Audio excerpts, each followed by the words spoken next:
Vision. వేడెక్కుతున్న Anaparthi రాజకీయం. నమస్కారం, vision టీవీకి స్వాగతం.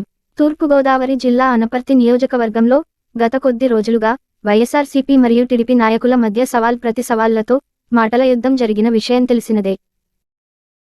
మార్చి 1వ తారీఖున ఎమ్మెల్యే సత్తి సూర్యనారాయణ రెడ్డి అవినీతిని తన ఇంటి వద్దనే బయటపెడతానంటూ మాజీ ఎమ్మెల్యే నల్లమిల్లి రామకృష్ణారెడ్డి తెలియజేయడంతో ఒక్కసారిగా అనపర్తి నియోజకవర్గం అంతా రాజకీయం వేడెక్కింది. ఉదయం నుండి రామవరం గ్రామంలోని రామకృష్ణారెడ్డి ఇంటి వద్ద భారీగా పోలీసుల మోహరింపుతో ఏం జరుగుతుందా అంటూ స్థానికులలో ఉత్కంఠ నెలకొంది. రామకృష్ణారెడ్డి ఇంటికి తెలుగుదేశం శ్రేణులు భారీ స్థాయిలో తరలివచ్చారు. అటు ఎమ్మెల్యే సూర్యనారాయణ రెడ్డి సిద్ధంగా ఉన్నానంటూ మీడియా ద్వారా తెలియజేయడంతో రాష్ట్ర రాజకీయం ఒక్కసారిగా అనపర్తి వైపు చూస్తుంది. ఇవాళ మార్చి 1వ తేదీన ఎమ్మెల్యే గారి అవినీతి పైన, ఎమ్మెల్యే గారి దంపతుల అవినీతి పైన సవివరంగా అంశాల వారీగా చర్చిస్తాననే సవాల్ విసిరా.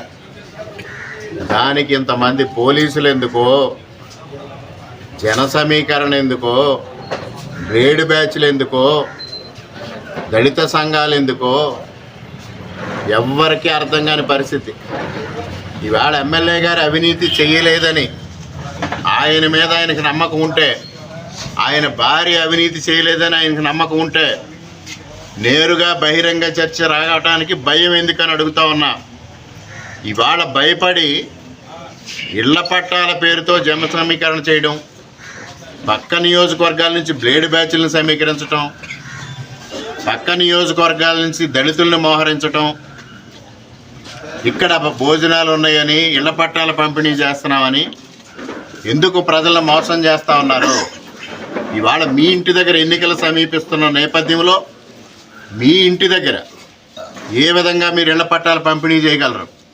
ఇది పేదలను మోసం చేయడం కాదా? ఇదిగో నేరుగా మీతో బహిరంగ చర్చ చేయడానికి నేను సిద్ధంగా ఉన్నా.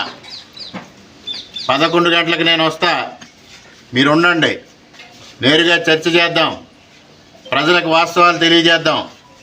మరలా నా మీద చేసిన ఆరోపణలే మీరు చేయడంలో అర్థం లేదు. ఇప్పటికి విజిలెన్స్ ఎంక్వైరీలు వేశారు. ఏమైనాయి అని అడుగుతా ఉన్నా విజిలెన్స్ ఎంక్వైరీలు, దానికి సమాధానం చెప్పరు.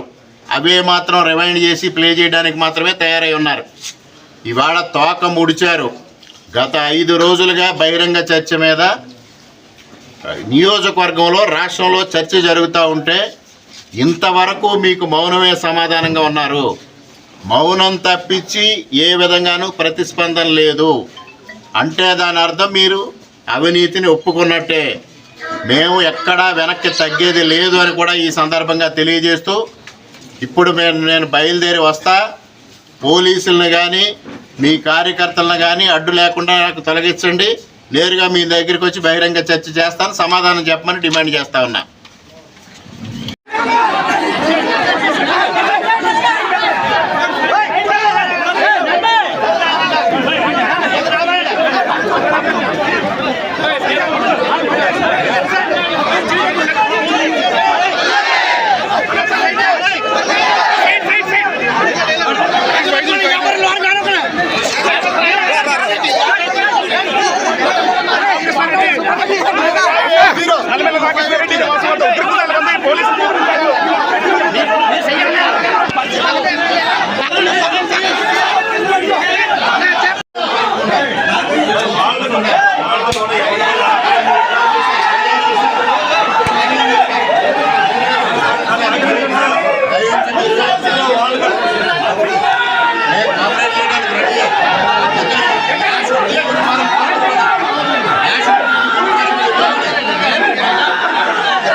Inter